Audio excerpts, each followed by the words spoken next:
Bonjour frères et sœurs, soyez les bienvenus ce matin dans votre église Vie Nouvelle de Ronsard. J'espère que vous allez bien. Heureux de vous retrouver ce matin, là en présentiel. Et vous, amis internautes, frères et sœurs qui nous suivez depuis la page Facebook et YouTube, que le Seigneur vous bénisse, vous fortifie et vous encourage. Nous sommes de tout cœur avec vous, nous sommes pas mal déjà dans la salle, mais ce matin, ce que nous voulons, c'est que le Seigneur vous visite comme il va visiter son Église, et nous croyons que le Saint-Esprit est là. Nous croyons que le Saint-Esprit va nous visiter, nous rencontrer ce matin, et le désir de nos cœurs, c'est qu'il y ait une effusion du Saint-Esprit au sein de l'Église Vie Nouvelle de Ronsard. Ce que nous désirons, c'est des frères et sœurs, des disciples de Jésus-Christ qui ont compris l'importance de marcher en fidélité avec Jésus-Christ notre Seigneur. Nous sommes heureux de vous revoir, frères et sœurs, et je vais vous lire ce psaume, un psaume facile, un psaume que nous connaissons tous et toutes. Je suis dans la joie quand on me dit « Allons à la maison de l'Éternel ». Est-ce que vous êtes ce matin dans la joie quand on vous dit « Alors vous êtes là tous masqués, et il faut bien garder votre masque, c'est tellement important. Mais au-delà de ça, nos cœurs sont dans la joie de pouvoir avoir cette grâce, de pouvoir tout à nouveau monter dans la maison de l'Éternel. Même si nous devons respecter la distanciation, même si nous devons être masqués, vous allez voir qu'à travers le masque, le Saint-Esprit va nous visiter, va vous bénir, va vous restaurer, va vous rencontrer, va agir alors que vous ne l'imaginez même pas, alors que vous l'avez peut-être oublié après ces presque 5 mois que nous avons été séparés, empêchés de monter à la maison de l'Éternel. Mais nous voulons simplement croire dans nos cœurs, Seigneur, nous sommes montés, ou Seigneur, nous sommes là encore dans nos maisons, mais nous croyons que le Saint-Esprit visite, parce que le Saint-Esprit n'est pas lié, limité. Et ce matin, nous voulons remettre, avant toute chose, ce culte entre les mains du Seigneur. Nous allons prier, frères et sœurs. Seigneur, nous sommes dans la joie. Nous sommes dans la joie de pouvoir monter dans ta maison. Nous sommes dans la joie de pouvoir être là, mais nous nous réjouissons. Et nous sommes là, Seigneur, avec nos cœurs, nos pensées, nos sentiments, nos émotions, pour nos frères et sœurs qui sont là derrière leur écran. Pour l'ami internaute qui est là en train de nous écouter peut-être pour la première fois, ou peut-être depuis quelques mois il nous suit. Que le Seigneur le bénisse, que le Seigneur te bénisse. Seigneur, nous sommes là pour toi. Nous sommes là pour toi, Seigneur. Et nous voulons et nous désirons, Seigneur, apporter la reconnaissance de nos cœurs, l'adoration de nos cœurs. Parce que jusqu'à ce jour, tu nous as gardés. Tu as gardé ton Église à travers ces périodes bien difficiles. Et ce qui nous attend devant est peut-être encore difficile à venir, Seigneur. Mais tu es là, tu nous as promis d'être avec nous tous les jours, jusqu'à la fin du monde. Seigneur, nous remettons ce culte entre tes mains. Viens nous rencontrer, viens nous visiter, viens nous parler, viens nous faire du bien. Je te remets le groupe de louanges entre tes mains, que cette louange, Seigneur, soit une odeur agréable, Seigneur, pour toi. Et que nous puissions, nous tes enfants, ton épouse que tu te prépares, nous réjouir avec toi, Seigneur. Je te remets ton serviteur, Pasteur Franck, Seigneur. Que tu puisses le bénir, le fortifier à tous égards, Seigneur, et que nous puissions ensemble, Seigneur, être bénis de toi, rencontrés par toi, visités par toi. Et toutes ces choses, nous te le demandons dans le nom de Jésus. Que tu puisses bénir également nos enfants, Seigneur, qui sont là. Alain, Seigneur, le responsable de ces enfants, que tu puisses le bénir, ainsi que toute l'équipe qui travaille autour. Bénis-le, Seigneur, bénis l'équipe. Nous te remettons, Seigneur, toute la technique, Seigneur, que tu puisses bénir la technique également, Seigneur. Que tu puisses bénir tous ceux qui ont mis la main d'association afin de travailler pour ton œuvre. Je te remets également, Seigneur, l'accueil, le parking, Seigneur. Tout ce qui est fait, Seigneur, est dit, le soit fait pour toi et pour ta seule gloire. À ton nom la gloire, Jésus. Amen. Que le Seigneur vous bénisse, frères et sœurs. Bonjour à tous. Ça fait vraiment plaisir de vous voir, même avec les masques. Ça faisait longtemps qu'on louait dans une salle vide, mais le Seigneur nous a fait grâce et nous voulons vraiment le remercier pour cela. Merci aussi à tous nos amis qui sont fidèles et qui nous écoutent. Je vais vous demander de vous lever et on va passer un temps dans la louange. On va louer notre Dieu, on va le célébrer parce qu'il est notre Dieu. Il entend nos prières. Notre Dieu de victoire, malgré les circonstances, malgré les situations que nous vivons, il demeure et reste fidèle. Amen. Et on va prendre ce chant ensemble. Laissons entrer le roi de gloire.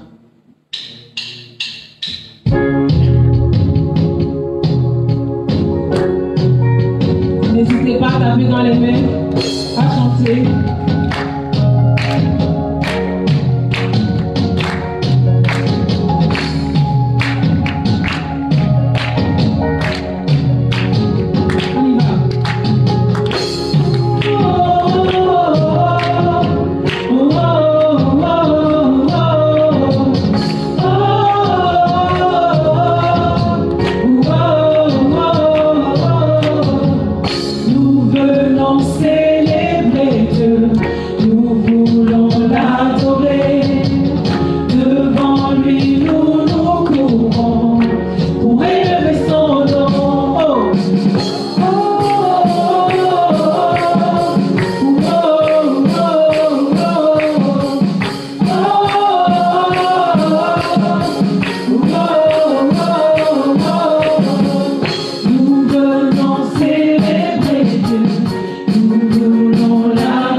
Et de te louer, Seigneur.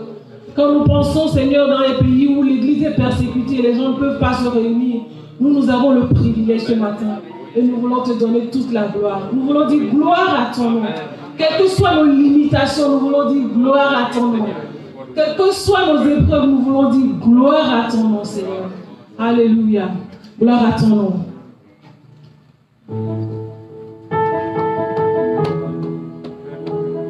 Chantez-le de tout votre cœur. Rendez gloire à votre Dieu de tout votre cœur. Si nous sommes là, c'est parce que nous sommes en bonne santé. Et il y en a qui ne sont plus là. Et c'est une grâce que nous avons. Alléluia. Gloire à ton nom. Alléluia. Gloire à ton merveilleux nom. Jésus. Chantez-le. Gloire à Gloire à ton précieux nom, Jésus. Encore une fois, gloire à ton nom. Gloire à ton nom, oui, gloire à ton merveilleux nom, Jésus. Gloire à ton nom, gloire à ton précieux nom, Jésus. Quand tu nous donnes, il me donne force et courage, il me donne.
Alors que la musique continue, je t'encourage vraiment à rendre gloire à ton Dieu, que ce soit par des acclamations, que ce soit par le fruit de tes lèvres.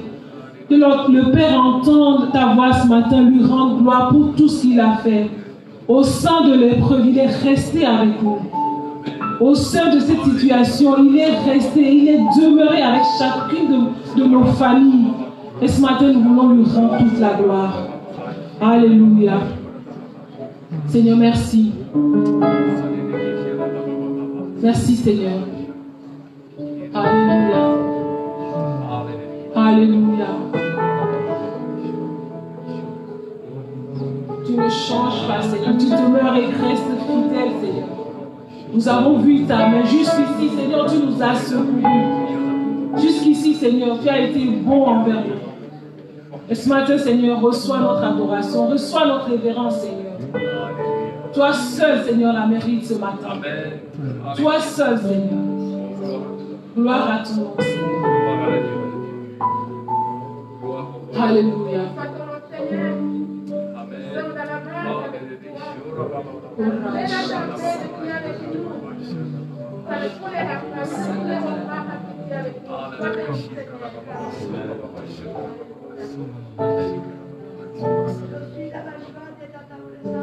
Oui, Seigneur.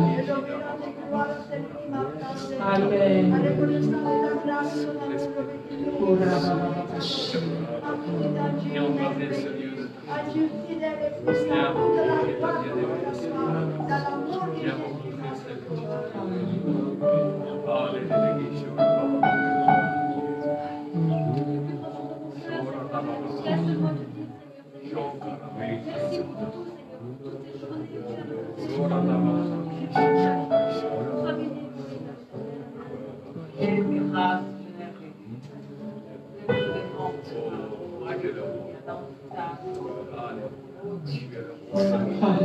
Nous rendons grâce, Seigneur, parce que tu nous bénis.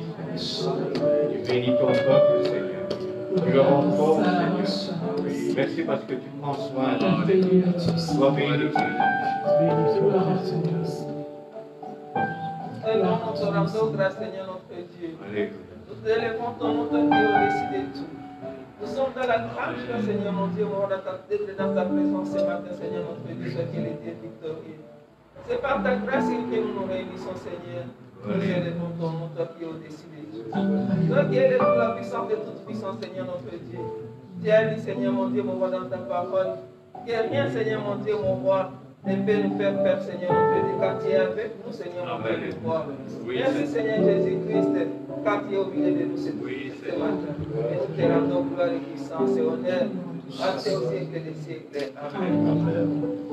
Alléluia. Je t'encourage ce matin à renouveler ton attachement à lui. Le chant qu'on vient de chanter dit: au cœur de l'épreuve, tu es avec moi et je m'attache à ton nom. Je ne sais pas quelle a été ta situation pendant tout ce temps de confinement. S'il y a eu un laisser-aller dans ton attachement, renouvelle ton attachement à ton Dieu ce matin. Dis-le lui: au cœur de l'épreuve, tu es avec moi et je veux continuer à m'attacher à toi. Si je suis tombé, Seigneur, je veux me relever et m'attacher à toi. Dis-le lui ce matin. En plein désert, il reste avec toi et rien n'est plus fort que son nom. Alléluia. Est-ce qu'on peut reprendre au cœur de l'épreuve? Alléluia. Chante-le comme une prière ce matin à ton Dieu. Si tu es là et si tu respires encore, c'est par sa grâce. Parce que lui a été fidèle. Alors renouvelle ton attachement à lui ce matin.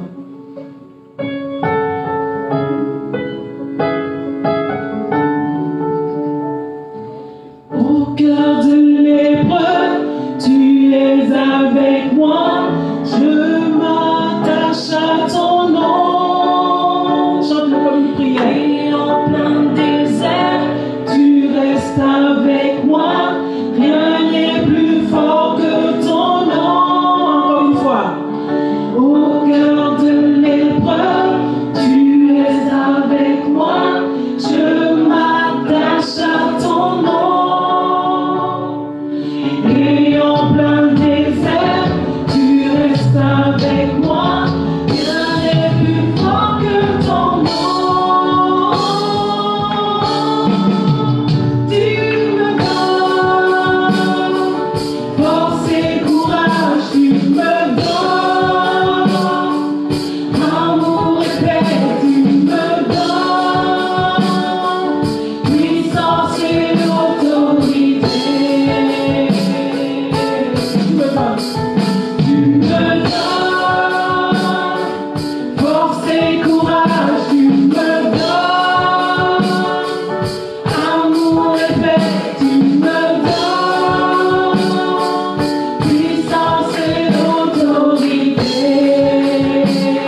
continue notre moment de louange en déclarant que Dieu est merveilleux dans tout ce qu'il fait.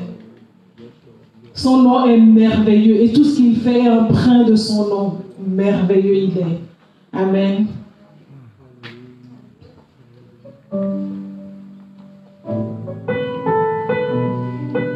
Oui Seigneur, tu es merveilleux dans tout ce que tu fais.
Merci pour ce temps de louange, frères et sœurs. Alors que nous sommes encore dans cette attitude de prière, je vais nous inviter chacun à prier, afin que le Seigneur vienne et rencontre nos besoins. Mais au-delà de nos besoins, que le Saint-Esprit vienne et nous rencontre. Nous sommes conscients, frères et sœurs, que les temps que nous vivons sont des temps qu'aucun homme n'aurait pu soupçonner ou imaginer. Et nous savons, et quand nous lisons la parole de Dieu, les temps qui vont avancer, accélérer, vont nous apporter ce genre de quotidien que nous vivons aujourd'hui. Les choses ne vont pas malheureusement s'arranger. Mais le Seigneur a dit, quand vous verrez ces choses, relevez la tête. Votre délivrance est proche. Nous n'avons pas à craindre ce qui est en train d'arriver. Ce que nous avons à craindre, c'est l'Éternel, le Dieu vivant et vrai. Alors nous allons remettre toutes choses entre les mains du Seigneur. Seigneur, nous sommes là devant toi. Et merci, Seigneur, de pouvoir nous réjouir devant ta face. Tu es cette bien-aimée, Seigneur. Nous sommes cette bien-aimée, Seigneur, que toi tu prépares. Et cette bien-aimée que nous sommes, Seigneur, tu veux qu'elle soit pure, sainte, irrépréhensible, merveilleuse, grandiose. Tu veux la faire paraître devant ton Père un jour, là dans la gloire, Seigneur, sans ride ni tâche. Seigneur, nous nous sentons tellement petits devant ce projet merveilleux. Mais c'est toi qui as dit un jour à Pierre et à tous ceux, Seigneur, qui sont de ton Église, je bâtis mon Église, je bâtirai mon Église. Et aujourd'hui, nous sommes encore là, Seigneur, parce que tu es celui qui est à la base, tu es celui qui tient ton Église dans ta main. Et rien, ni l'enfer, ni aucune principauté ne peut faire taire ton Église, empêcher ton Église. Ton Église, elle est là. Ton Église vivra éternellement, parce que toi, tu es éternel. Seigneur, ce matin, alors que nous sommes là, Seigneur, avec nos besoins, ce que nous désirons, Saint-Esprit, c'est que tu viennes nous rencontrer, c'est que tu viennes nous visiter, c'est que tu viennes nous toucher, et que nous puissions te laisser, Seigneur, cet accès dans nos cœurs, dans nos pensées, dans nos sentiments, dans nos émotions. Nous ne voulons pas des choses de la chair, mais nous voulons ce que toi tu veux. Nous ne voulons pas que toi tu descendes à notre niveau, mais nous voulons que nous, avec ta grâce, nous montions à ton niveau. Seigneur, viens nous rencontrer dans le nom de Jésus. Te prions, Seigneur, de bénir ton serviteur, Pasteur Franck, que tu as oint, Seigneur, que tu as préparé, Seigneur. Seigneur, tu l'as préparé, Seigneur. Il est ta bouche, Seigneur, ce matin. Il est ton regard. Il est ce que toi tu es. Ses sentiments, ses émotions, son caractère, Seigneur, c'est toi, Seigneur, à travers lui, Seigneur, qui va venir nous parler, nous enseigner, nous partager ta parole. Nous te demandons de le bénir. En le bénissant, tu nous bénis et tu nous rencontres dans le nom de Jésus. À ton nom la gloire. Amen. Que le Seigneur vous bénisse, te bénisse, Franck.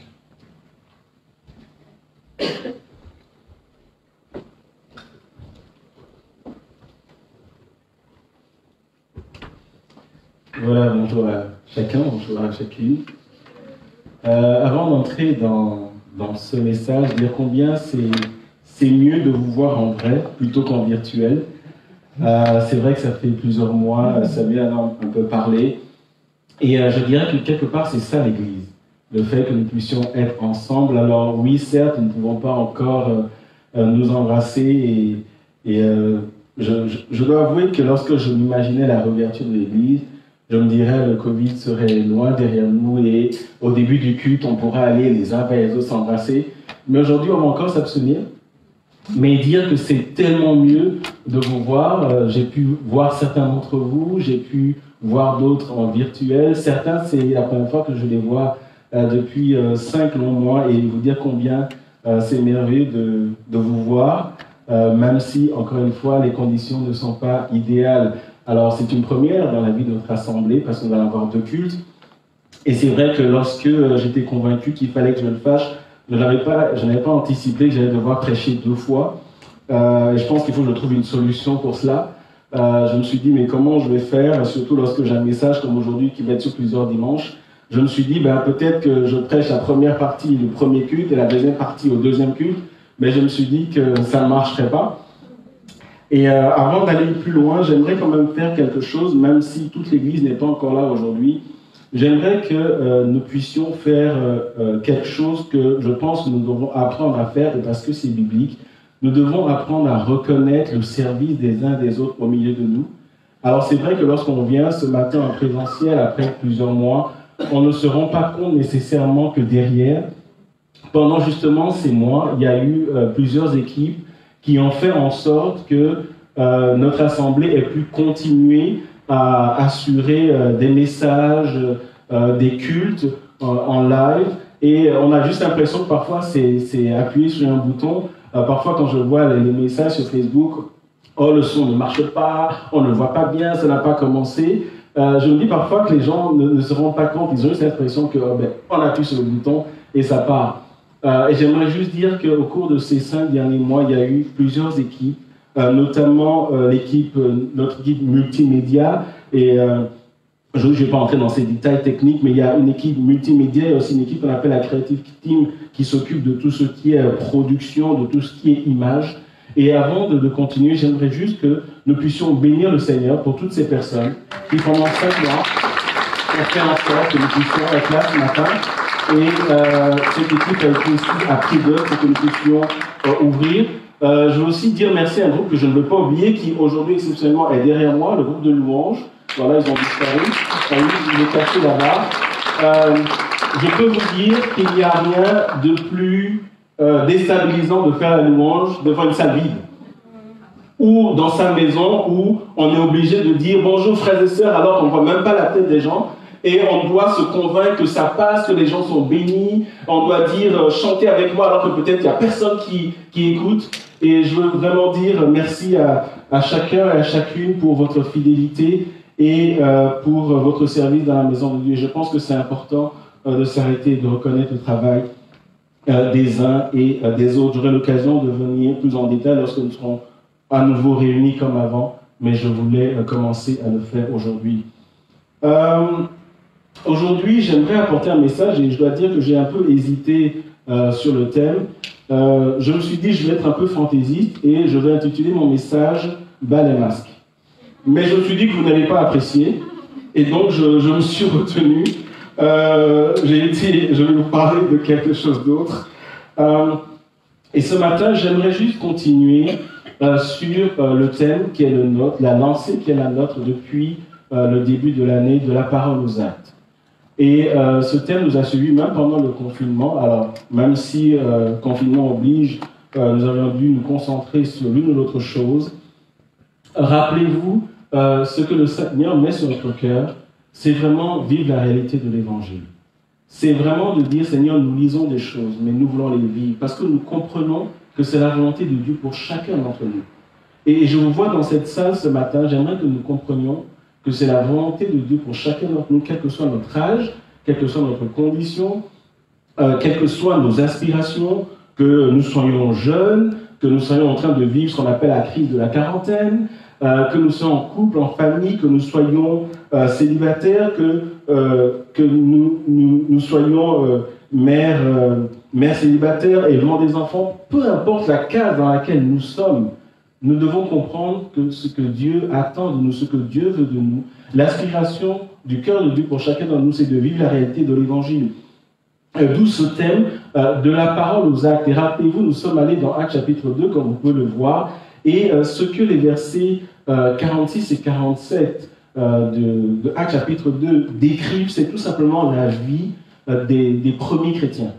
Et c'est à cette vie que nous aspirons parce que c'est celle que Dieu veut pour chacun d'entre nous.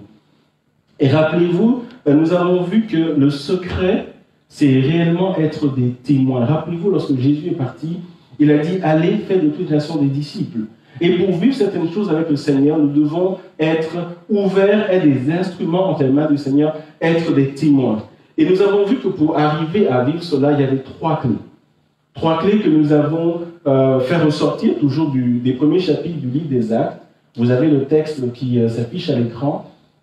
Nous avons vu qu'une des clés, par exemple, c'était l'unité spirituelle. Et là, ça englobe chacun d'entre nous. Pour vivre des choses avec Dieu en tant que communauté, nous devons apprendre à travailler ensemble. Et nous avons vu plusieurs messages sur l'unité spirituelle. Une deuxième clé que nous avons vue, c'était la prière persévérante.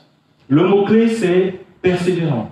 Et nous avons vu que ce groupe des 120, ils sont restés plusieurs jours sans même un signe d'un ange. Ils sont partis sur une parole du Seigneur.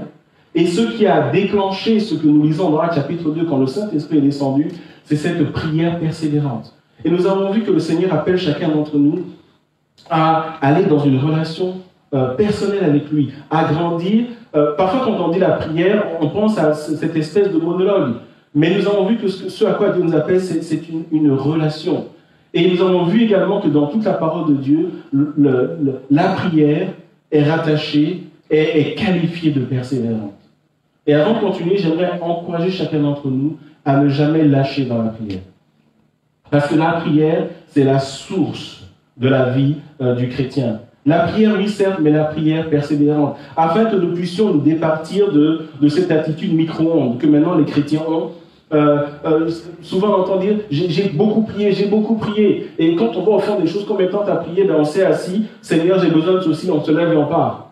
Ça, c'est pas la prière persévérante. Et nous avons vu une troisième clé, c'est la foi. Et au cours des mois de mai et de juin en particulier, nous sommes restés sur la thématique de la foi, parce que nous avons vu que les premiers chrétiens, même si ce n'est pas écrit comme cela, nous avons vu plusieurs éléments qui montrent qu'ils vivaient, Hébreux chapitre 10, verset 38, et mon juste vivra par la foi.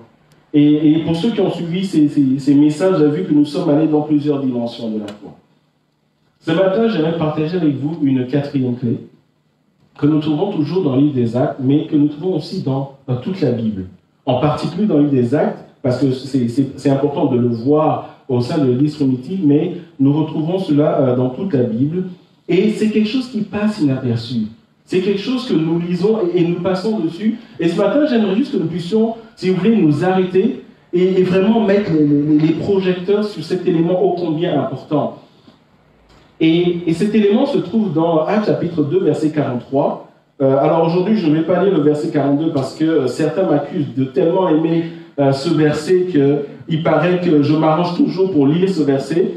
Donc je me suis fait violence. Le verset est dans ma tête, mais je vais aller au verset 43. Comprenne qui pourra. Actes chapitre 2, verset 43 nous dit ceci. La crainte s'emparait de chacun. Et il se faisait beaucoup de prodiges et de miracles par les apôtres. Ça, c'est la version 8 secondes. La version David nous dit ceci. Et toute âme avait de la crainte, et beaucoup de prodiges et de miracles se faisaient par les apôtres.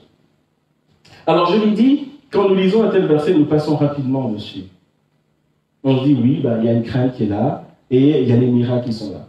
Ce que j'aimerais que nous puissions voir ce matin, et nous allons le découvrir ensemble, c'est ce qui paraît comme une simple phrase, est tout un message qui va nous suivre sur plusieurs semaines. Il y a toute une vérité spirituelle derrière ce simple verset qui fait que des familles, des hommes et des femmes étaient puissamment visités par l'Esprit de Dieu. Et cet élément nous est donné par ce mot, la crainte. Dans certaines versions, il nous est dit que les chrétiens étaient impressionnés, mais ce n'est pas la traduction correcte si nous allons à l'origine du mot. Littéralement, il nous est dit que chaque homme, chaque femme, un peu comme chacun d'entre vous, alors que nous vivons vraiment des réalités spirituelles, alors que nous sommes touchés par Dieu dans nos besoins, et peut-être que vous avez des besoins ce matin, alors que vous êtes touchés par Dieu ce matin, si je veux vraiment mettre la parole de Dieu dans... je veux vraiment vivre cela aujourd'hui, ce verset nous dit qu'il y avait quelque chose qui se passait dans le cœur des chrétiens. Et nous allons voir que ce quelque chose qui se passe dans le cœur des chrétiens, c'est quelque chose qui est là dans toute la Bible, dans toute l'histoire de l'Église primitive, et c'est quelque chose de tellement essentiel que sans cela, nous ne pouvons pas vivre ce à quoi nous aspirons. Et pour le comprendre, j'aimerais juste faire un survol, je ne vais pas le mettre à l'écran, mais un survol rapide des premiers chapitres du livre des Actes. Alors, Actes chapitre 2, vraiment, nous voyons l'effusion du Saint-Esprit. Actes chapitre 3, nous voyons la guérison d'un homme boiteux. Vous vous rappelez, à la porte du temple. Et ce verset est important. Je n'ai ni or ni argent, mais ce que j'ai, je te le donne. Au nom de Jésus, lève-toi et marche. Et c'est ce que Dieu veut faire dans la vie de chacun d'entre nous, nous visiter puissamment. Actes chapitre 4, la persécution de l'Église commence. Et quand nous allons dans Actes chapitre 6, etc., nous voyons que la vie de l'Église est là. Et vous avez pu remarquer que je suis passé de Actes chapitre 4 à Actes chapitre 6. Parce que dans Actes chapitre 5, il y a une histoire qui nous est racontée et on se dit, mais qu'est-ce qu'elle fait là, cette histoire? Une histoire qui, lorsqu'on la lit, nous remplit peut-être d'effroi. Mais lorsque nous rappelons que nous sommes en train de vivre l'effusion du Saint-Esprit, il y a vraiment des choses qui se passent dans la vie des gens. Des choses que je prie que vous et moi nous puissions expérimenter au quotidien parce que c'est ce que Dieu veut pour nous. Et alors que des gens vivent des choses avec Dieu, nous voyons que sous l'inspiration du Saint-Esprit, l'auteur du livre des Actes nous raconte une histoire, mais on se dit, mais qu'est-ce que cette histoire fait là? C'est un peu comme un cheveu dans la soupe. Et cette histoire, nous allons voir, elle n'est pas fortuite, elle n'est pas anodine, au contraire, elle contient tout un enseignement. Et si vous voulez, nous allons lire cette histoire. Cette histoire, c'est l'épisode d'un couple, l'épisode d'Ananias et de Saphira. Les lecteurs de la Bible connaissent bien cette histoire, et je vous propose de la lire. Actes chapitre 5, versets 1 à 16. Mais un homme nommé Ananias, avec Saphira, sa femme, vendit une propriété et retint une partie du prix, sa femme le sachant. Puis il apporta le reste et le déposa aux pieds des apôtres. Pierre lui dit, Ananias, pourquoi Satan a-t-il rempli ton cœur au point que tu mentes au Saint-Esprit et que tu as retenu une partie du prix du champ? S'il n'eût pas été vendu, ne te restait-il pas? Et après qu'il ait été vendu, le prix n'était-il pas à ta disposition? Comment as-tu pu mettre en ton cœur un pareil dessein? C'est à des hommes que tu as menti. Ce n'est pas à des hommes que tu as menti, mais à Dieu. Ananias entendit ces paroles, tomba et expira. Une grande crainte saisit tous les auditeurs. Les jeunes gens s'étant levés l'enveloppèrent, l'emportèrent et l'ensevelirent. Environ 3 heures plus tard, sa femme entra sans savoir ce qui était arrivé. Pierre lui adressa la parole. « Dis-moi, est-ce à un tel prix que vous avez vendu le champ ?» ?»« Oui, répondit-elle, c'est à ce prix-là. » Alors Pierre lui dit, « Comment vous êtes-vous accordé pour tenter l'Esprit du Seigneur? Voici, ceux qui ont enseveli ton mari sont à la porte et ils t'emporteront. » Au même instant, elle tomba aux pieds de l'apôtre et expira. Les jeunes gens étant entrés la trouvèrent morte. Ils l'emportèrent et l'ensevelirent auprès de son mari. Verset 11, une grande crainte s'empara de toute l'assemblée et de tous ceux qui apprirent ces choses. Beaucoup de miracles et de prodiges se faisaient au milieu du peuple par les mains des apôtres. Ils se tenaient tous ensemble au portique de Salomon et aucun des autres n'osait se joindre à eux, mais le peuple les louait hautement. Le nombre de ceux qui croyaient au Seigneur, hommes et femmes, s'augmentait de plus en plus, en sorte qu'on apportait les malades dans les rues et qu'on les plaçait sur des lits et des couchettes, afin que lorsque Pierre passerait, son ombre au moins couvrit quelqu'un d'eux. La multitude accourait aussi des villes voisines à Jérusalem, amenant des malades et des gens tourmentés par des esprits impurs, et tous étaient guéris. On peut faire la fin de l'histoire, mais cette histoire nous parle d'un jugement divin. Il y a un couple, et on va dire comme ça, imaginons qu'un couple de notre assemblée est frappé par Dieu, en pleine assemblée. Je ne vous le souhaite pas, évidemment. Mais imaginez ce qui se passe. Et non seulement les versets 5 et les versets 11 nous disent qu'il y a une crainte qui s'empare de chacun. Il y a quelque chose qui se passe dans le cœur de ceux qui sont là. Et là où c'est important de le voir, c'est que tant qu'il ne s'est pas passé cette chose dans le cœur des auditeurs, les miracles, la visitation du Saint-Esprit n'a pas continué. Nous voyons que ce n'est qu'à partir du verset 12 qu'on a l'impression qu'on reprend le fil de ce que nous voyons dans le livre des Actes. Comme si on avait mis pause. Il y a quelque chose qui n'est pas à sa place, et cette chose nous empêche l'Esprit de Dieu d'agir. Et les versets 5 et les versets 11 nous disent qu'il y a une crainte qui est là. Il y a quelque chose qui se passe dans le cœur des gens. Et parce que cette chose n'était pas là, Dieu a dû rectifier la situation, et cela a donné lieu à une action puissante du Saint-Esprit, la présence miraculeuse de Dieu qui agit. Cette chose qui paraît anodine, sur laquelle nous passons, est le cœur de Actes chapitre 5, la raison pour laquelle le Saint-Esprit a souhaité que ça se trouve dans la parole de Dieu. C'est tout simplement parce que ce que le chrétien doit vivre et ressentir dans la présence de Dieu est tellement primordial pour vivre des réalités spirituelles. Et cette chose, c'est ce qu'on appelle la crainte de Dieu. Et nous allons voir que c'est un élément qui va suivre l'Église. Et nous allons le découvrir au sein de ce message et des autres. Alors oui, la crainte de Dieu, c'est démodé. On peut faire parler d'autres choses dans l'Église. Mais comme je l'ai dit, nous allons voir que tout ce que nous lisons, par exemple, dans le verset 14, le nombre de ceux qui croyaient au Seigneur, hommes et femmes, augmentait de plus en plus, peut avoir lieu seulement parce qu'il y a la crainte de Dieu. Parce qu'il y a quelque chose qui se passe dans le cœur. Et nous voyons, par exemple, au verset 13, il dit « Aucun des autres n'osait se joindre à eux. » Et quand vous allez au mot d'origine, littéralement, il est dit que les incroyants, ou ceux qui n'avaient pas la crainte de Dieu, ne venaient plus dans la présence, ne venaient plus avec les croyants. Et c'est un peu comme si Dieu disait que pour que vous puissiez vivre ces choses, il faut la crainte de mon nom. Et en amont, avant que ce jugement ne tombe, nous voyons qu'à un moment, Pierre dit à Ananias, mais comment est-ce que Satan a pu remplir ton cœur? Comment ça se fait? Et nous voyons littéralement, il est en train de lui dire que tu crois que tu fais quelque chose de banal. Mais en fait, il y a un combat spirituel qui est là.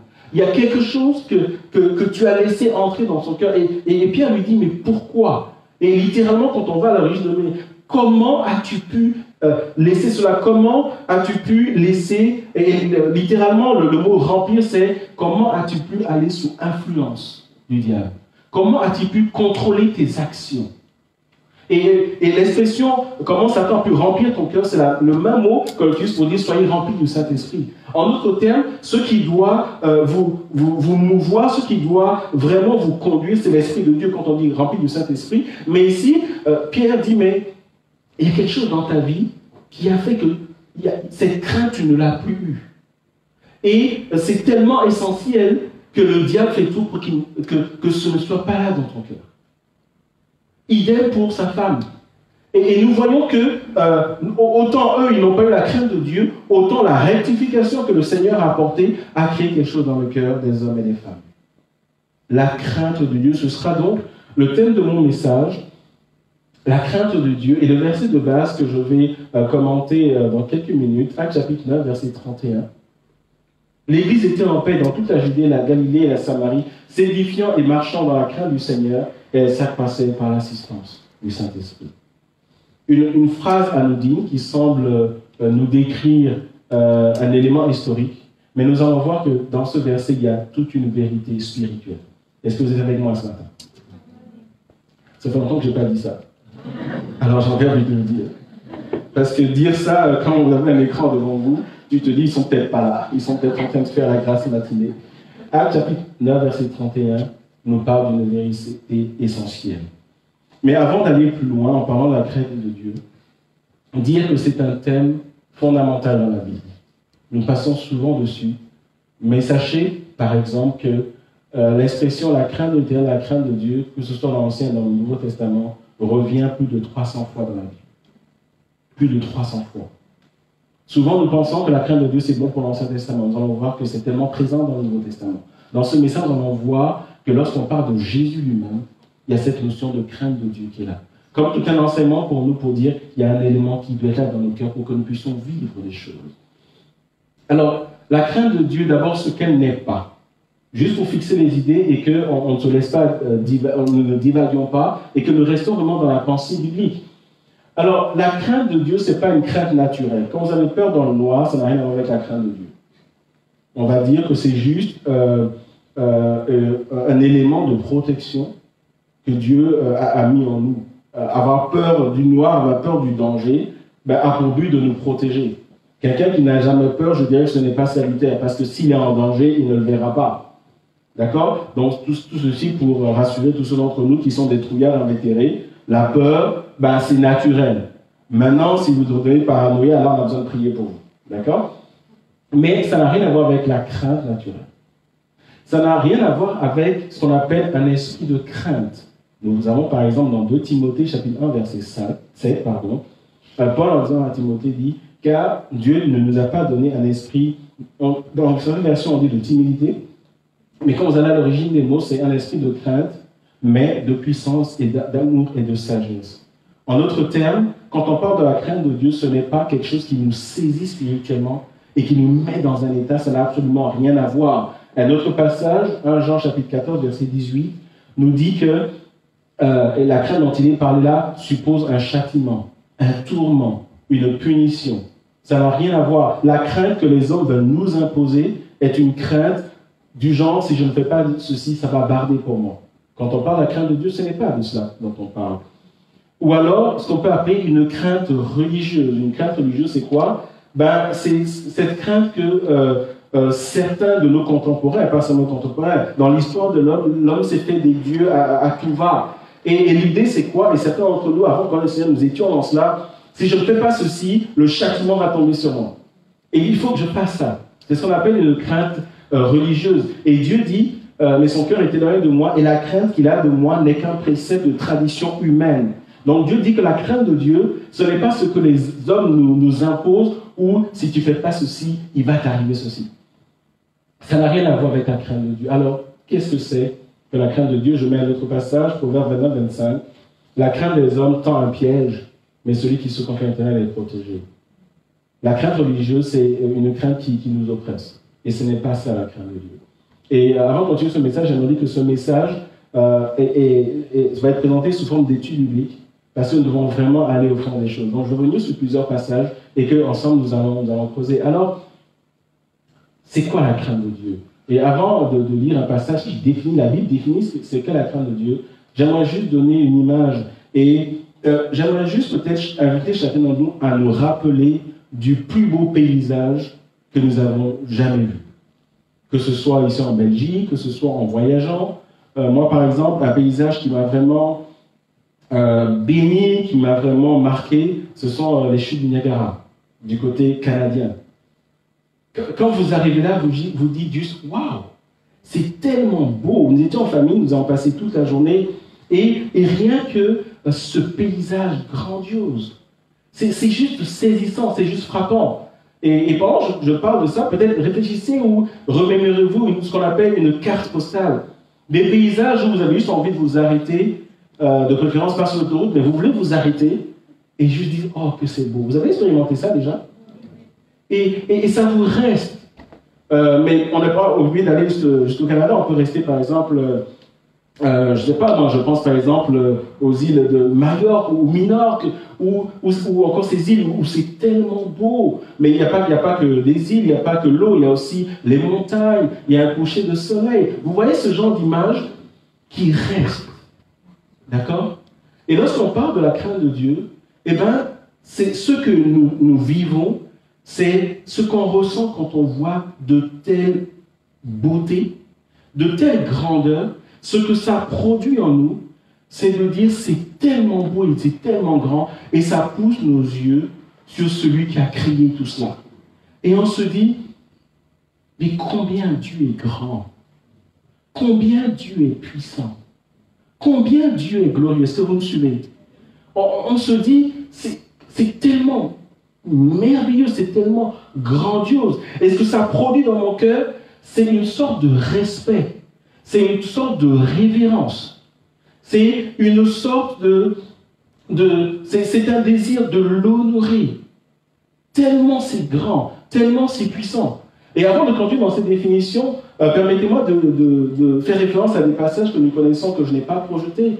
Par exemple, Ésaïe chapitre 6, verset 1, où Ésaïe nous dit l'année de la mort du roi Osias. Alors, ce n'est pas tellement le fait que le roi Osias soit décédé, mais il dit l'année de la mort du roi Osias, je vis le Seigneur assis sur un trône élevé, et les pans de sa robe remplissaient le temple. Et il nous dit qu'il voit des anges. Qu'est-ce que les anges font? Chacun a 6 ailes, des séraphins, et il crie Saint, Saint, Saint est l'Éternel des armées, et toute la terre est remplie de sa gloire. Et là, on voit qu'il est devant une image qui est juste grandiose, qui est si belle que ça vous pousse à louer et adorer Dieu. Et une autre image, et je vais dans Apocalypse par exemple, Apocalypse chapitre 4, et je vous invite à lire, où il nous est dit, là où dans une tentative de décrire la gloire de Dieu dans le ciel, il nous est dit qu'autour du trône de Dieu, autour du trône de Jésus, il y a ces êtres vivants, ces 4 êtres vivants, il y a ces 24 vieillards. Et qu'est-ce qu'ils font? Nuit et jour, qu'est-ce qu'ils disent? Ils disent Saint, Saint, Saint est le Seigneur. Et ils se prosternent devant lui. Et quand on est devant ces images-là, on se dit que Dieu est tellement grand. Dieu est tellement puissant. Et on se dit, un être si grand, si puissant, si merveilleux, comment ne pas le servir? Lorsqu'on réalise qu'il a donné son Fils pour nous, le sentiment que ça a produit dans nos cœurs, c'est que Dieu est tellement grand que le fait de le connaître, le fait de le servir, c'est un privilège immense.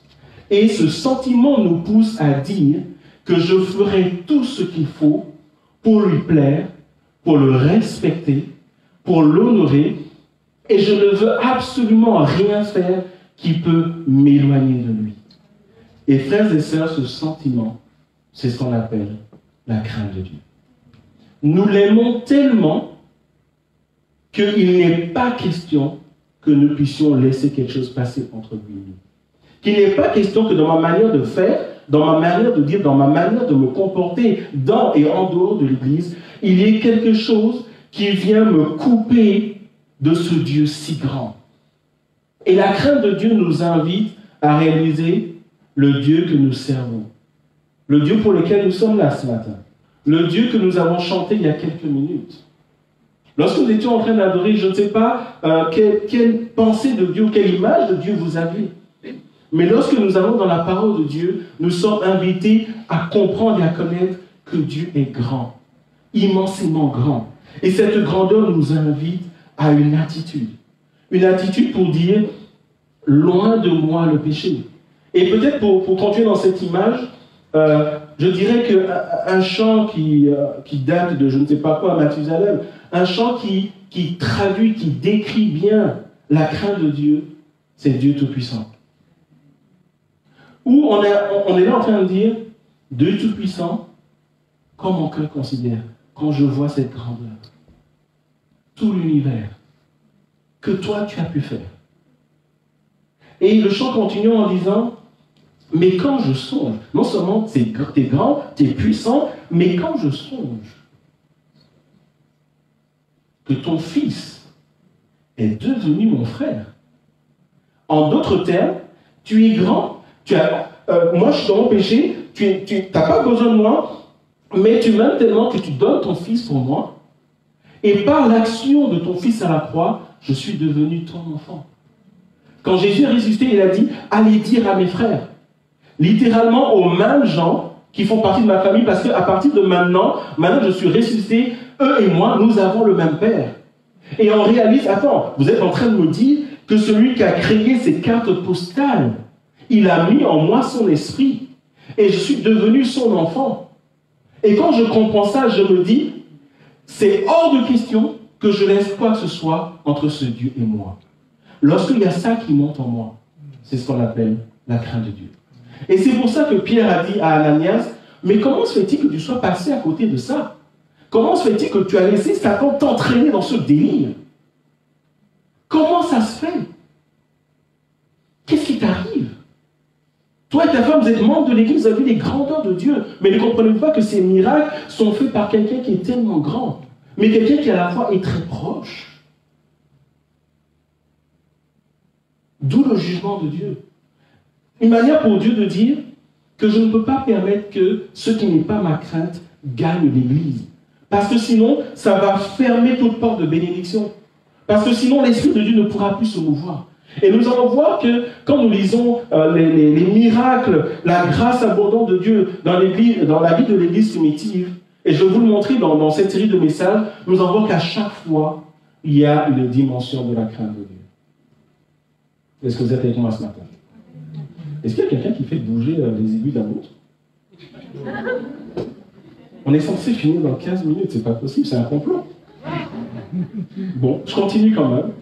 Mais je vais terminer dans combien? 2 minutes, 3 minutes? 10 minutes? 20 minutes? Merci Samuel, 20 minutes. Mais je vais bientôt finir. Et je l'ai dit, la parole de Dieu nous définit la crainte. Le Proverbe chapitre 8, verset 13, il dit « La crainte de l'Éternel, c'est la haine du mal. » En d'autres termes, ce que je ressens, cette position spirituelle, me pousse à dire « Tout ce qui va déplaire au Seigneur, tout ce qui va attrister au Saint-Esprit, je n'en veux pas. » Et ce passage nous cite des choses qui peuvent être attribuées au mal. L'arrogance, l'orgueil, la voix du mal et la bouche perverse. Voilà ce que je hais. Ça, c'est Dieu qui parle. Et bien sûr, on est dans le contexte de Proverbes, et cette liste n'est pas exhaustive, mais l'idée est la suivante. L'idée, c'est de dire que la crainte de Dieu, et ça, c'est la définition quand vous allez au mot d'origine, elle signifie une confiance respectueuse. Je respecte Dieu. C'est pour ça que Pierre a dit à Ananias, vous avez menti à Dieu, vous avez menti au Saint-Esprit. Vous ne l'avez pas respecté, vous ne l'avez pas honoré. Confiance respectueuse, une révérence pour un Dieu qui est puissant. C'est un respect. Je respecte tellement Dieu qu'il y a des choses qui ne viendront pas. Littéralement, c'est de dire, je suis dans une situation, et je suis dans une situation où je suis poussé à la médisance, je suis poussé à l'hypocrisie, je suis poussé à quelque chose d'immoral. Pas question. Je respecte tellement Dieu, je comprends qui il est, Et je comprends surtout tellement ce qu'il a fait pour moi, alors qu'il n'était pas obligé, que je veux tout faire pour lui plaire et me garder pour qu'un jour je reste dans sa présence et vivre cette gloire et que je puisse me joindre à ceux qui disent Saint, Saint, Saint, jour et nuit. Je veux respecter Dieu. Et nous allons voir au sein, encore une fois, au sein de l'Église primitive, ce respect était permanent. Et ce respect ouvrait le flot de l'action du Saint-Esprit. Je vais lire ce passage et terminer. Ce passage va décrire la crainte de Dieu. Je vais lire, donner quelques détails, et pendant ce temps, le groupe de louanges se prépare. Nous allons chanter Dieu Tout-Puissant. Juste vraiment que nous revenions à la crainte de Dieu. Deutéronome chapitre 10, versets 12 à 21. Maintenant, Israël, que demande de toi l'Éternel ton Dieu, si ce n'est que tu craignes l'Éternel ton Dieu. La seule demande de Dieu, c'est que tu le craignes. Parce que derrière ça, il y a toute une bénédiction qu'il a. Afin de marcher dans toutes ces voies, nous voyons que la crainte de Dieu, c'est le préalable pour marcher avec Dieu. D'aimer et de servir l'Éternel. Vous voyez, cette attitude me pousse à aimer Dieu, parce qu'il m'a aimé le premier. De tout ton cœur et de toute ton âme. Si ce n'est que tu observes les commandements de l'Éternel et ses lois que je te prescris aujourd'hui, dans quel but? Afin que tu sois béni, que tu sois heureux. Voici à l'Éternel ton Dieu appartiennent les cieux et les cieux des cieux, la terre et tout ce qu'elle renferme. Et c'est à tes pères seulement que l'Éternel s'est attaché pour les aimer. Et après eux, c'est leur postérité. C'est vous qu'il a choisi dans tous les peuples. Comme vous le voyez aujourd'hui, vous circoncirez donc votre cœur et vous ne roidirez plus votre cou. Car l'Éternel, votre Dieu, est le Dieu des cieux, le Seigneur des seigneurs, le Dieu grand, fort et terrible. Et là, je m'arrête. Vous voyez, il parle de la crainte de Dieu. Et qu'est-ce qu'il met en avant? Que Dieu est tellement grand. Il leur dit, mais comprenez, quand vous dites, je suis un enfant de Dieu, comprenez que vous parlez de quelqu'un qui est grand. Quand vous dites que Jésus est votre frère, Jésus est votre Seigneur, mais comprenez que nous confessons le nom de quelqu'un qui est grand, qui a créé toutes choses. Et là, il leur dit, ce que Dieu demande, c'est que tu le craignes. Mais de qui est-ce que je te parle? De quelqu'un qui est fort, qui est terrible, qui est grand, qui agit aujourd'hui encore en 2020. Quelqu'un, quand tu l'invoques, il y a des choses qui se passent dans le monde spirituel. C'est de ça dont nous parlons. Le Seigneur des seigneurs, le Dieu grand, fort et terrible, qui ne fait point acception de personne et qui ne reçoit point de présent, qui fait droit à l'orphelin et à la veuve, qui aime l'étranger et lui donne de la nourriture et des vêtements. Alors pourquoi on nous parle de veuve, pourquoi on nous parle d'étrangers, pourquoi on parle d'orphelins? Dans la pensée dans l'Ancien Testament, c'est tous ceux qui sont marginalisés, ceux dont on ne prend pas soin. Et ce passage nous dit que si tu as la crainte de Dieu, Dieu veut rencontrer tes besoins. Parce qu'il voit qu'il y a cette attitude dans ton cœur qu'il l'aime, qu'il le met à la place de qui il est, le Dieu grand, et que tu ne prononces pas son nom en vain. C'est ça que ce passage veut dire. Vous aimerez l'étranger car vous avez été traînés dans le pays d'Égypte. Et comme pour terminer, il dit, ce que je t'explique là, ce que je veux que tu comprennes, ce avec quoi je veux que tu partes à la maison, c'est que tu dois craindre Dieu. Et cette crainte doit l'amener à le servir et à t'attacher à lui. Littéralement, à ce que rien ne passe entre vous deux. Et je te parle de quelqu'un qui est grand, quelqu'un qui est puissant. Et qu'on soit des enfants, et là on nous parle d'orphelins, un peu avant on nous disait vos pères, vos enfants, on est en train de dire que quel que soit ton âge, je vois des jeunes parmi nous, je vois des personnes qui sont dans les 70, 60, quel que soit ton âge, que tu es seul, marié, que tu vis la crise de la quarantaine à fond, qui que tu sois, comprends que ce message est pour toi. Crains Dieu. C'est ce que je demande de toi. Verset 21, il est ta gloire, il est ton Dieu. C'est lui qui a fait au milieu de toi ces choses grandes et terribles que tes yeux ont vues.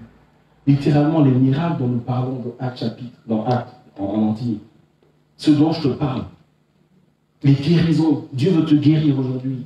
Les visitations, la direction, quel que soit ton besoin. Mais ne t'attache pas à ce qu'il fait, attache-toi à qui il est. Et ce qui ouvre la porte à la visitation que nous appelons de nos voeux, c'est la crainte de Dieu. D'où l'invitation du Seigneur. Et je vais m'arrêter là ce matin. Je n'ai pas fait le tir du quart du millième de mon message. Mais repartez ce matin en comprenant ceci. quand nous parlons de servir Dieu, quand nous parlons d'être des enfants de Dieu, je demandais à Sandrine de s'installer, Laurette et Manu qui est déjà dans son coin, s'il vous plaît. Lorsqu'on parle de vivre certaines choses avec Dieu, lorsqu'on parle de marcher avec Dieu, et je vais vous donner l'esprit dans ce message, il y a quelque chose qui est essentiel. C'est la crainte de Dieu.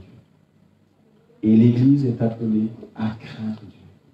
Pas dans ce bâtiment, même lorsque nous sommes confinés, lorsque nous marchons. Quand je dis Seigneur, je te prie, tu parles à qui? Quelqu'un qui est grand. Et tu dis, il est tellement grand. Et je comprends qu'il est plus grand que je ne peux imaginer. Mais quand je vois ce qu'il a fait pour moi, la croix, il a mis son esprit en moi. Je ne peux faire qu'une chose pour dire, Seigneur, je veux t'honorer, je veux te respecter, je veux t'aimer, je veux t'obéir. Et je laisse rien passer entre toi et moi. Et nous allons, pour terminer ce message, nous rappeler de ce chant dont j'ai parlé, Dieu Tout-Puissant. Je sais que vous connaissez, c'est un vieux chant, super vieux. Ce matin, je propose que nous le chantions différemment. Nous allons le chanter en disant, je comprends que tu es grand, que tu es vraiment grand. Et quand je me rappelle de la croix, Seigneur, je veux apprendre à te respecter, à t'honorer, à t'aimer. Dieu Tout-Puissant.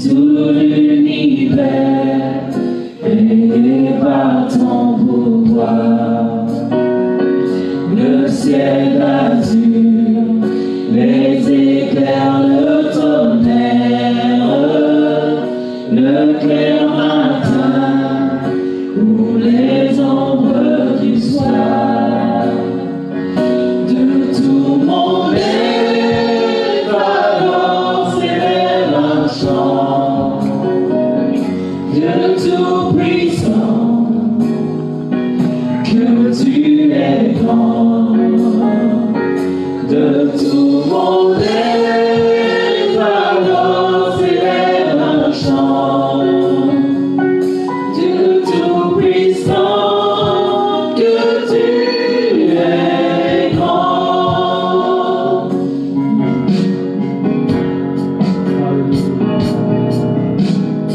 Tu es grand, Seigneur.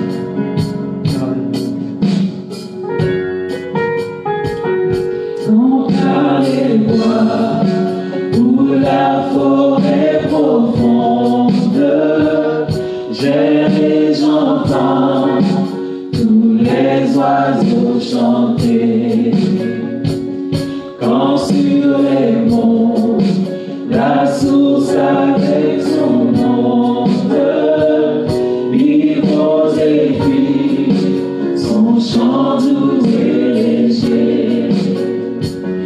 Mon cœur heureux s'écrie à chaque instant, ô Dieu d'amour, que tu es grand. Mon cœur heureux s'écrie à chaque instant, ô Dieu d'amour, que tu es grand.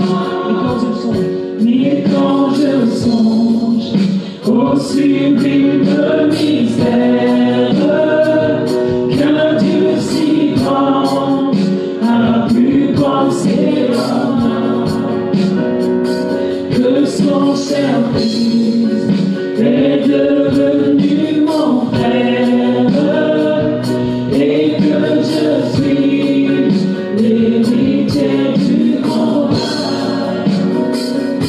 Alors mon cœur me dit la nuit le jour, que tu es bon, ô Dieu d'amour.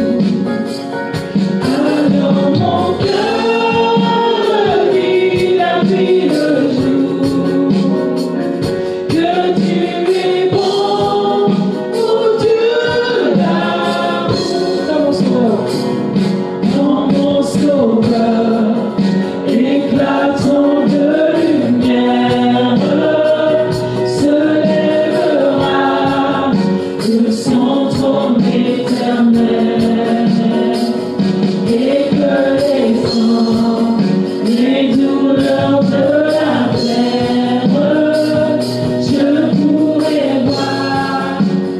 splendeur de son ciel. Je redirai l'enfant du passé, bien des plus grands que son amour. Je redirai l'enfant du passé, bien des plus grands que son amour.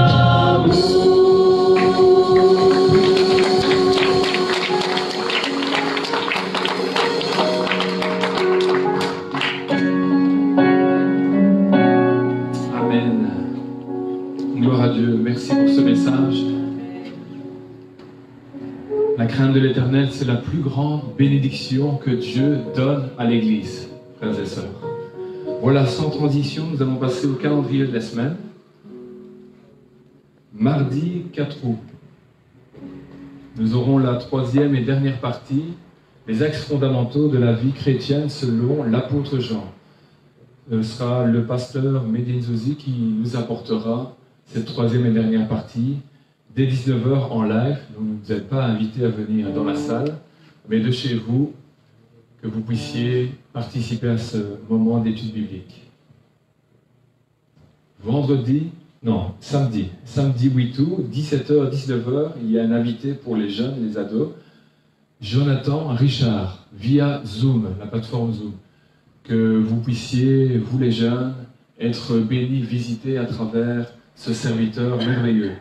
Et que nous puissions prier pour nos ados et nos jeunes. Est-ce que vous avez prié pendant ce temps de confinement pour les enfants, les ados, les jeunes? Amen. Un petit amen. Alors si vous n'avez pas fait de tout votre cœur, vous pouvez vous rattraper. Mais je le crois et nous le croyons que vous avez prié pour eux. Et continuons de prier pour nos enfants. Continuons également de prier pour nos aînés. Que là où ils sont, que le Seigneur puisse les visiter. Et nous vous rappelons que nous mettons à disposition pour les aînés. Si vous connaissez des aînés qui n'ont pas de connexion Internet, nous mettons à disposition des CD avec les prédications qui sont faites dans cette église. Dimanche prochain, notre culte. Alors vous avez le choix. Prédicateur, vous avez soit Franck ou Samuel, mais je vais laisser ma place à Franck. Et ça sera Franck qui nous apportera la deuxième partie. J'espère qu'il est d'accord. Il va l'être. Que le Seigneur le bénisse et le fortifie. Voilà pour les annonces. Alors quelques petits rappels, frères et sœurs, et vous, amis internautes, frères et sœurs qui nous écoutez, là sur le site et la page Facebook, YouTube. Donc, si vous voulez venir en présentiel, venir participer à nos cultes, vous allez simplement recevoir le lundi matin un mail donc, qui va vous donner donc, toutes les informations nécessaires pour l'inscription. Si vous n'avez pas de mail, ce sera notre sœur Morissette qui va prendre donc, en charge d'appeler toutes les personnes qui ne possèdent pas donc, Internet ou qui ont des problèmes avec les communications, les technologies d'aujourd'hui. Alors s'il y a un souci technique, n'hésitez pas et je vous donne ce devoir de la semaine, vous qui êtes venus ici, frères et sœurs, de communiquer autour de vous comment ça s'est passé. Nous trouvons que ça s'est vraiment bien passé, donc n'ayez pas peur de le communiquer aux autres, aux frères et sœurs, quand vous les appelez et quand vous allez partager la joie que vous avez eue de revenir tout à nouveau dans la maison de l'Éternel. Inscrivez-vous le plus rapidement possible, partagez à votre entourage, ça c'est ce que je viens de dire. N'oubliez pas d'inscrire vos enfants. Je vous rappelle que le port du masque reste obligatoire jusqu'au-dessus du nez compris. Alors, si vous oubliez le masque, ça peut arriver, on en a à disposition, mais ça sera pour une fois, et puis la seconde fois, on vous demandera de retourner en chercher. Les horaires, apprenons à arriver à l'heure, c'est vraiment important pour toute l'organisation. Ça s'est bien passé ce dimanche, que le Seigneur vraiment vous bénisse, et nous honorons la manière dont vous avez vraiment mis en pratique toutes les recommandations que nous avons partagées. Merci de respecter l'emplacement de la chaise qu'on vous indique lors de l'accueil. Les WC, en cas d'urgence, vraiment, vous allez voir un préposé qui est là sur l'arrière de la salle et vous vous avancez vers la personne s'il y aurait vraiment une urgence. On préfère. Et nous allons finir ce culte en priant et en remettant les offrandes entre les mains du Seigneur. Je vais prier, frères et sœurs. Seigneur, nous te disons merci pour cette joie ce matin que nous avons eue de pouvoir tout à nouveau, avec la présence de nos frères, de nos sœurs, Seigneur, partager ce culte, Seigneur. Et nous te disons merci pour cette grâce. Merci pour le groupe de louanges. Merci pour ta parole, Seigneur. Merci parce que tout a fonctionné, Seigneur, à merveille, avec ta grâce et par ta grâce. Seigneur, nous voulons remettre ces offrandes entre tes mains, Seigneur. Bénis ces offrandes, Seigneur. Bénis toutes ceux et celles, Seigneur, qui participent à celles-ci. Seigneur, tu es ce Dieu qui pourvoit en tout temps. Malgré les situations, Seigneur, que nous connaissons, nous croyons en ce Dieu extraordinaire, ce Dieu merveilleux qui pourvoit. Seigneur, tu vois le malheureux qui est dans une situation précaire. Nous te demandons dans le nom de Jésus de le rencontrer, de le visiter et de donner, Seigneur, à ton Église cette oreille attentive afin de pouvoir répondre aux divers besoins. Sois béni, Seigneur, pour toute ta grâce et tout ton amour envers nous. À ton nom la gloire. Amen. Je vous rappelle à vous, frères et sœurs qui nous écoutez, que sur la page Facebook et YouTube, il y a le numéro de compte bancaire de l'Église pour les offrandes ou les dîmes. Que le Seigneur vous bénisse et à mardi pour notre étude biblique dès 19h. Bon dimanche. Amen.